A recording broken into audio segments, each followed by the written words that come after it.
A 50.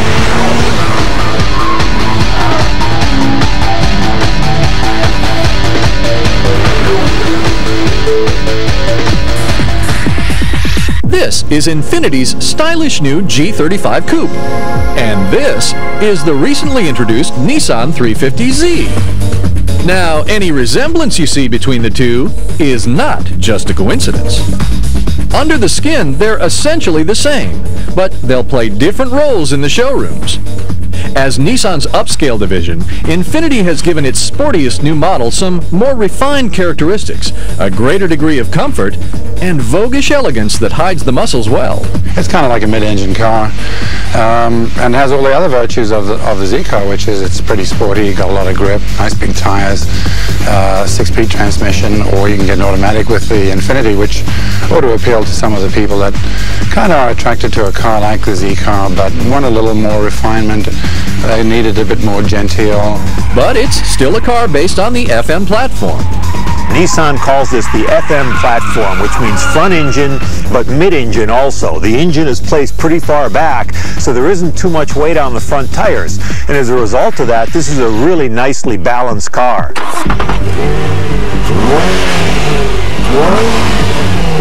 And powerful too. The motor is a dual overhead cam 24-valve 3.5-liter aluminum V6, pumping out 280 horsepower through either a 5-speed automatic transmission with a manual override or a 6-speed manual. This motor at 3.5 liters, it's getting to be large for a V6, so not only does it wind out pretty well over 6,000 RPM, but it's got grunt at 2,000, 2,500. Basically, wherever you are, you step on the gas, this car leaps ahead. And its leap to 60 takes only 5.6 seconds, and it bounds through the quarter mile in just 14.4 seconds at 98 miles per hour. But this stout V6 can also send some bad vibes into the cabin via the pedals and shifter. It may give truck-like torque at low revs, but there's a truck-like sound and vibrations at higher revs. The suspension is a strong point, calibrated to offer a softer ride while being technically identical to the 350Zs. And despite a slightly longer wheelbase that accommodates the rear seats and trunk, the G35 has well-snubbed roll motions in the twisties and very responsive steering. The Brembo brakes are 12.8-inch front and 12.7-inch rear vented rotors, and they hauled us down from 70 to standstill in 157 feet and showed no signs of fade on repeated attempts.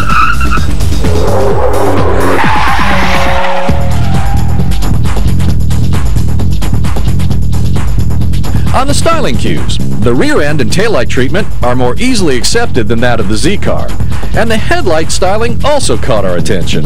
This car looks buff. The base G35 will have the 17-inch wheels, while a touring version will offer an 18-inch wheel and tire combo. Inside the car, you'll find an interior that provides a more mature and sophisticated environment. The forward buckets are big enough to support the lower legs and concave enough to hold you in while cornering. There's automatic climate control, a 160-watt 6-speaker stereo with a cassette player, 6-disc CD changer, and a security system. All this performance and luxury need not break the bank if you order it right.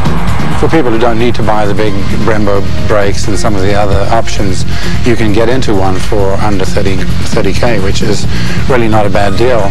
That's right. Prices start at just under 30 grand, but options can add 4 to 5 grand on top of that. Our tester stickered at $32,595. And then there's the sedan version that comes in at 30 grand. It's one of the most interesting looking ones out there, so it's still got that styling benefit, and it has basically the same engine the Coupe does. It's down about 10 horsepower, but it's still 275 horsepower for the low 30s. That's a lot more power than you can buy from anyone else at that price point, and plus you've got a useful back seat in the sedan, so it gives you most of the qualities of this Coupe with a little bit more practicality.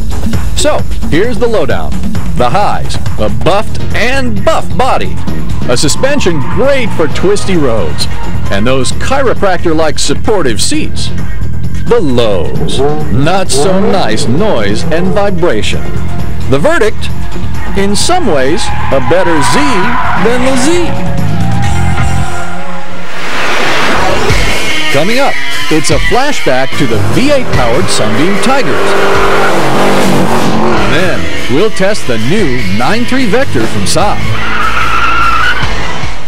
This portion of the new TNN has been brought to you by Yamaha, makers of fine motorcycles and ATVs.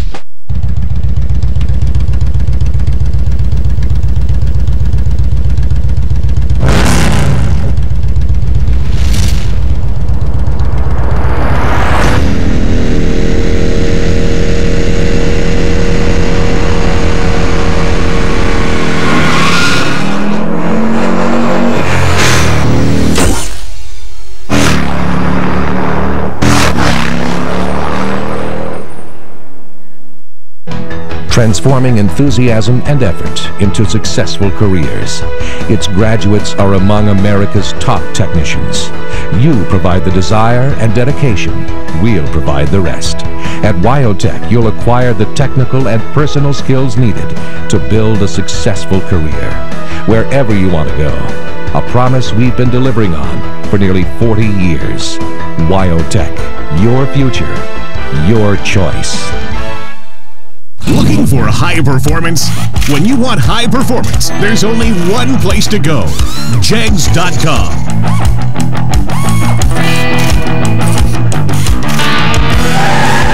Jegs.com has the largest selection of high-performance automotive parts on the web.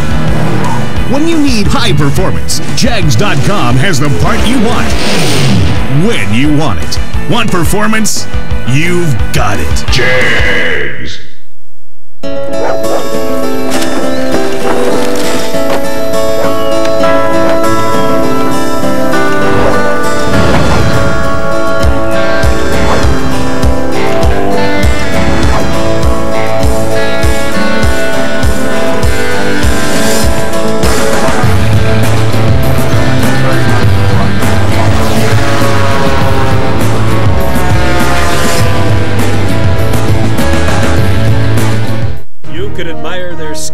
You might applaud their courage, or you could just think, are these people out of their minds? Watch Most Extreme Elimination Challenge! Premieres Saturday at 9, only on the new TNN. We put the FU back in fun.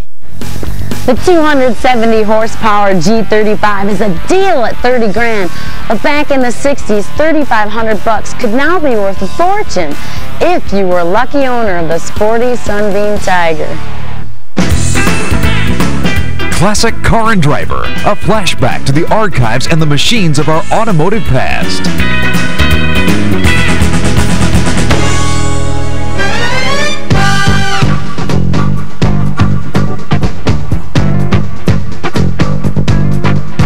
In 1963, Ian Gerrard was the West Coast manager for the British carmaker Roots. In races around L.A., Gerrard had watched Carroll Shelby's Cobras trouncing the competition. He became convinced that Roots' four-cylinder Sunbeam Alpine would make an excellent sports car if it too had a V8. But Gerrard didn't know which power plant would fit. Some guys were dispatched around L.A. with yardsticks, and they actually went into new car showrooms and measured the various V8s that were available. The best fit turned out to be in the Ford Fairlane.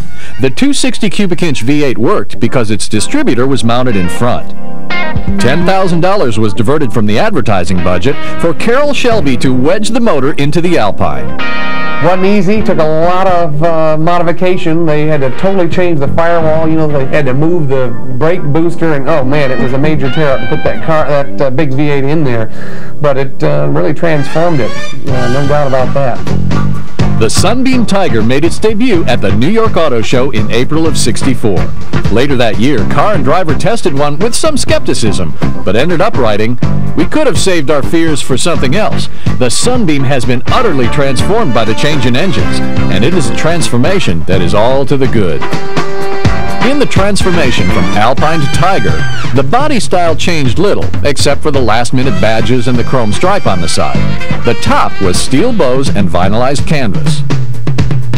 The interior was typically British for the time, with small buckets, a walnut dash, full gauges, and an open glove box. 100 164 horses made themselves known through the dual exhaust, while running the 2,900-pound car to 60 in 8.6 seconds and to a top speed of more than 125 miles per hour. Behind the 260 V8, a Ford top-loader 4-speed made the choices. The rear suspension was leaf springs and tube shocks, but traction bars were an option. Up front, coil springs and an anti-roll bar helped the Tiger handle its new power and carry the V8, while front discs helped bring it to a stop. The price of $3,500 put the new Tiger on the street, and many were purchased to go racing in a variety of motorsports. But even with the Tiger's popularity and sales forecasts calling for more sunny days, by the spring of 1965, financial troubles formed dark clouds over routes and forced the company's sale to Chrysler. And that meant Chrysler was now marketing a car with a Ford engine. Chrysler engineers tried to wedge in their smallest V8, but it wouldn't fit. So the Sunbeam Tiger went out of production. Only a few more than 7,000 Tigers were produced, making surviving cars somewhat collectible, as another example of a time when British handling and American V8 power combined to produce some of the more memorable cars of our era.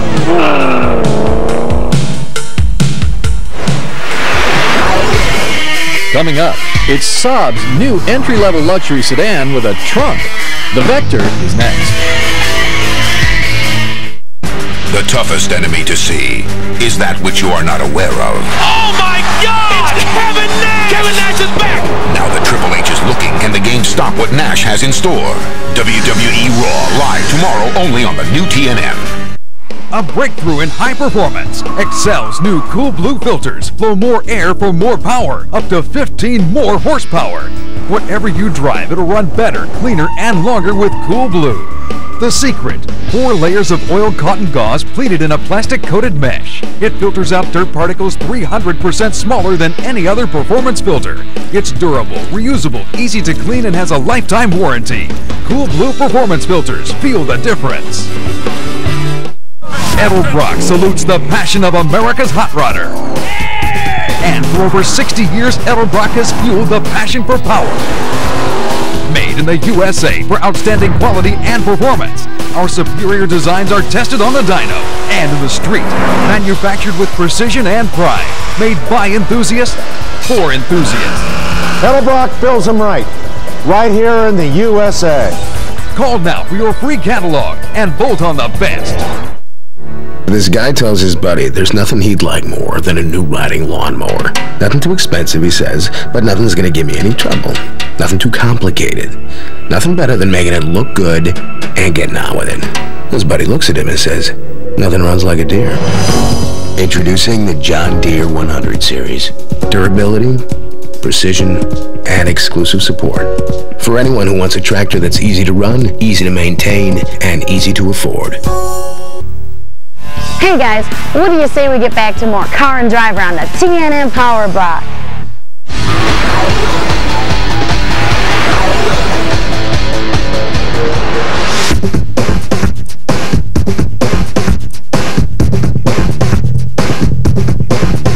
The first thing you'll notice about the new Saab 9-3 is it has a trunk. Now, that's unusual because the famed hatchback design has been a company hallmark since the mid-70s. But Saab now feels the utilitarian hatchback was cause for less than thrilling sales. They had this hatchback, and you know, for a relatively small car, you could open up the hatch and it was like a station wagon. Well, for 2003 they said, well, when we redesigned the 9.5 and we gave it a trunk, our sales just took off. So we're going to do the same with the 9.3. So Saab is really reaching out to the mainstream because they believe there's more sales at the mainstream than there is in their little niche utility. The Vector's now in the entry level of the luxury market, which includes the Audi A4, BMW 3 Series, and C-Class Mercedes. But it's not as luxurious or sporting as those cars. The main differentiator is that the Saab is front drive. The BMW and the Mercedes are both rear drive. All the rest of the stuff, the kind of amenities you get, the kind of package is a little bit bigger in the Saab than, like, say, over the BMW, but it's about the same as like a Cadillac CTS or a Mercedes C-Class.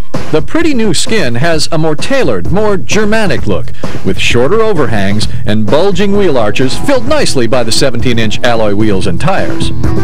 Underneath is GM's Epsilon platform that is dramatically better in every mechanical way, including a 3-inch longer wheelbase, making the 9.3 more comfortable and serene going down the road. But its biggest contribution is handling. It's competent and buttoned down.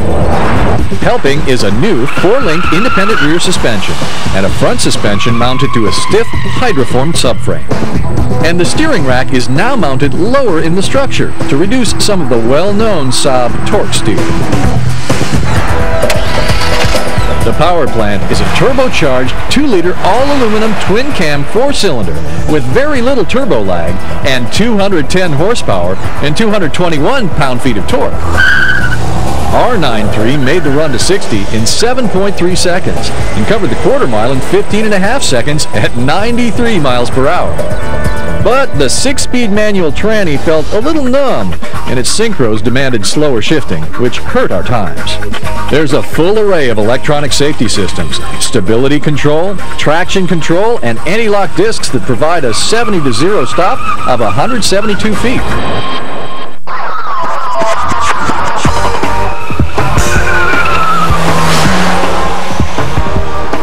Inside, the interior is fitted with finer, softer materials and a much less economy car-like design. The front seats on the Vector are fantastic, and the new platform allows for an additional inch of legroom. But the center console is awash with 39 chiclet-sized buttons for the climate and radio controls, and it's hard to tell one from the other. There's an LCD radio information screen and an 8-inch long LCD called the Saab Information Display that combine to give us information overload while looking for any single piece of data. The base for the new 9.3 Vector comes in at a little over $33,000, and our as-tested price was $34,810, landing it right smack in the middle of its crowded segment. And even though this is a quantum leap forward in refinement, comfort, and handling, Saab loyalists who appreciate the uniqueness and practicality of hatches claim Saab sold out to convention. And maybe they're right. If you ask me what I think of the trunk, I think the trunk's a bad idea. They lost one of the things that made a Saab. And the thing you could always say was that, okay, well, you know, it's not a 3 Series BMW, and that was fine. I mean, it wasn't meant to be. It was a little more comfortable, but you could always count on the excellent utility of those things. They had roomy rear seats, and they had this hatchback that, you know, would swallow all kinds of stuff, lots more than the BMW. Well, now, they don't have that advantage. They've lost it. But remember, the 9.5 had 70% better sales after its hatchback liposuction. So, here's the rundown. The highs: exterior styling, quick turbo response, sharp handling, and excellent seats. Its lows: slow shifting tranny, confusing twin dash displays, and no hatchback. Our verdict? The 9.3 Vector is just a hatchback away from being something truly unique.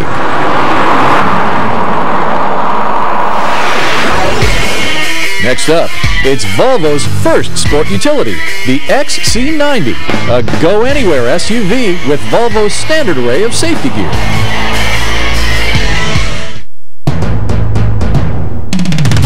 Call now for your free copy of Car and Driver, the world's largest automotive magazine. Car and Driver delivers fact and opinion, testing and comparing hundreds of the hottest new luxury cars, sports cars, exotics, pickups, vans, and sport utilities. Plus, Car and Driver's exclusive 10 Best Awards. All served up with the classic wit, attitude, and humor from the world's most popular automotive editors. Call now and get your complimentary copy risk-free. If you like what you see, you'll get 11 more issues, 12 in all, for only $12.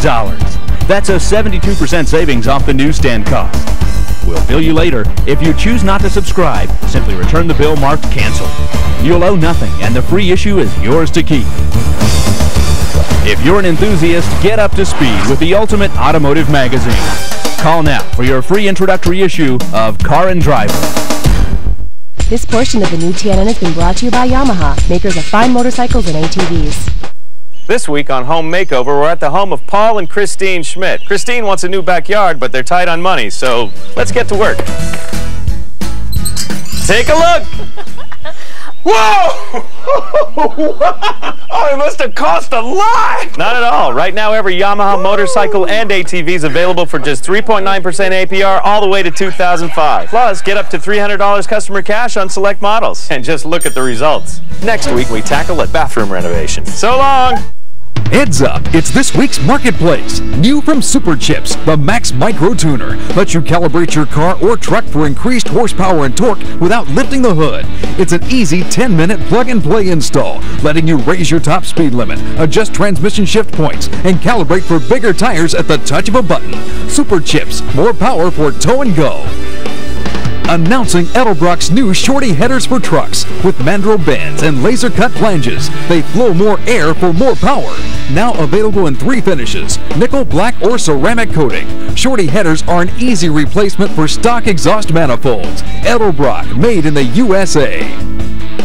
Curry Enterprises, your source for high-performance rear-end assemblies and components. Curry has 100% new rear ends for street rods, race cars, muscle cars, street trucks, or off-road 4x4s. Call now for your catalog. Area code 714-982-5299. What are you doing, Bobby? Making a reality show. Who Wants to Marry a Texan? But he's already married. Shh, we don't reveal that until the last episode. Well, why are you filming him changing his auto-light double platinum plugs? He always says nothing outperforms the platinum to platinum firing of an auto-light plug. It's part of what makes him a great catch. Auto-light, it's time to change your plugs. Dad, how about voting somebody off the driveway? The flower just lost its power. Now you can have relief from sniffling and sneezing without medicine haze. Because non-drowsy Claritin, the most prescribed allergy medicine, is now available without a prescription. Claritin doesn't make you sleepy because it targets your allergies without clouding your mind. So you're clear to go. Clarity for mind, body, and spirit. Prescription strength, non-drowsy Claritin.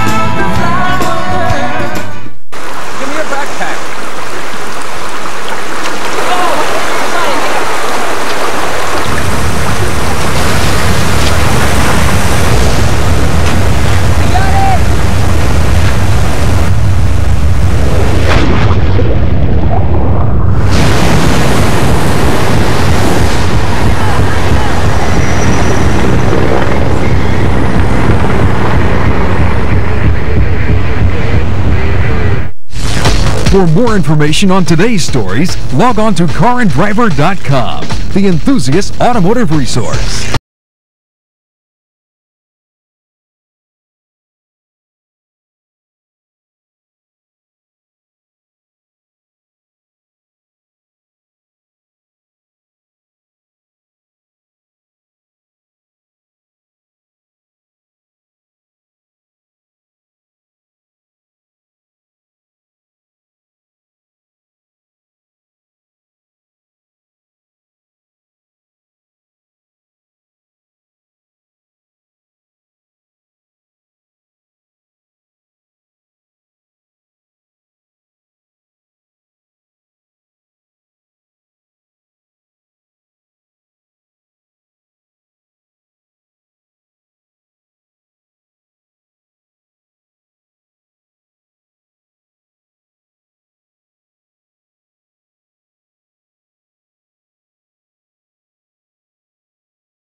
In the mid-luxury segment, and even with a profile distinctly like the competition, BMW's X5, Volvo had to bring more than just a pretty face to the U.S. market. We needed a vehicle that drives like a luxury sedan, has great off-road capability in case they need it, and has a design that is modern and contemporary and becomes a Volvo that they really would want to have, let alone need to have. This time, there would be no V70XC approach, the jacked-up station wagon trimmed in unfinished black plastic. In the XC90, the driver sits 6.5 inches higher to get that commanding view of the road SUV buyers prefer. The ground clearance is class-leading at 8.6 inches. And it is no small irony, with Ford as the parent company, that Volvo has brought the famous Scandinavian Moose test to prove that the next generation sport utility will resist a rollover. We are a company known for safety. Safety is paramount in everything that we do.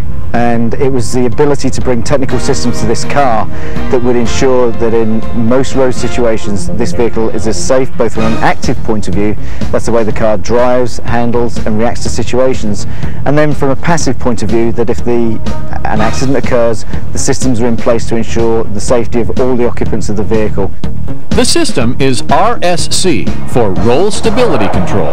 That, like other systems on the market, first manages engine power and applies individual brakes to try to control the line of a vehicle about to lose control. But RSC will also fire the full canopy side airbags to protect 3 rows of passengers even before an impact, when the system sensors believe a rollover is about to happen. Those 3 rows of passengers are treated to typical Volvo luxury, with leather seating surfaces, memory, and heated seats for the front row. In the second row, there's quite good space for 3 more. And then 2 more with the onboard seats carried under the load floor. The XC90 has a 2-piece hatch design like the BMW X5, but it opens on way more interior space that can continue all the way to the dash with the front passenger seat folded as well.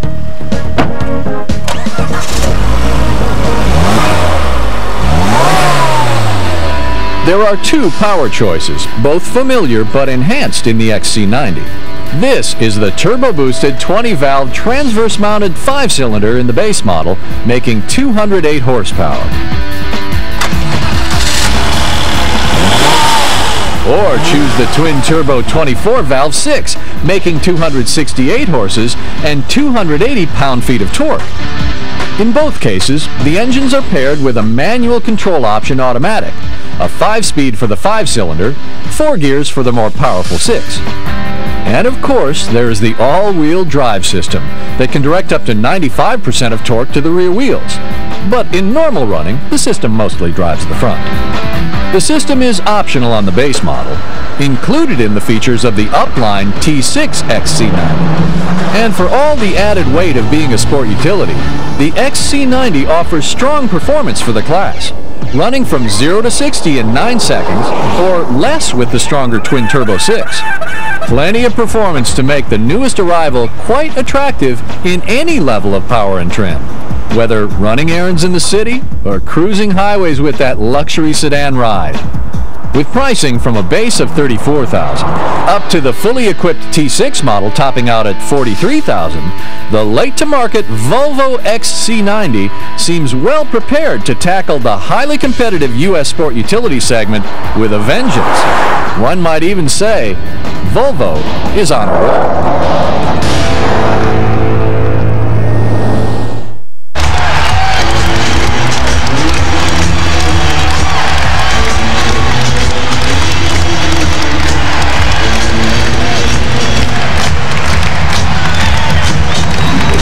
In the last minute, we've had 4 lead changes. First, it was Wallace over O'Neill. You don't hear that often, anybody over Shaq. Then on the other end, Kobe Bryant, who's been Mr. Everything in the second half, buries it. And then Derek Anderson off a loose ball rebound to Stoudemire, to Rasheed Wallace for a triple. We've got 3.6 left. Dale Davis kept that ball alive that allowed the Blazers to be celebrating at this moment.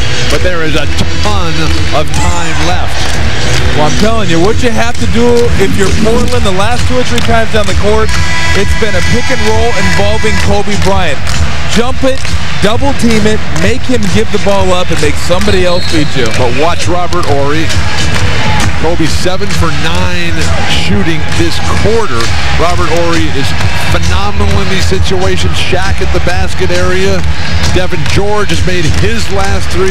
The poise, confidence, and composure of the world champions on the line right here. It's this simple. You know there are a whole bunch of Timberwolves up there in the pine trees watching very closely. Minnesota has won today. The number 4 spot could be theirs. These 2 teams tied at 48-31.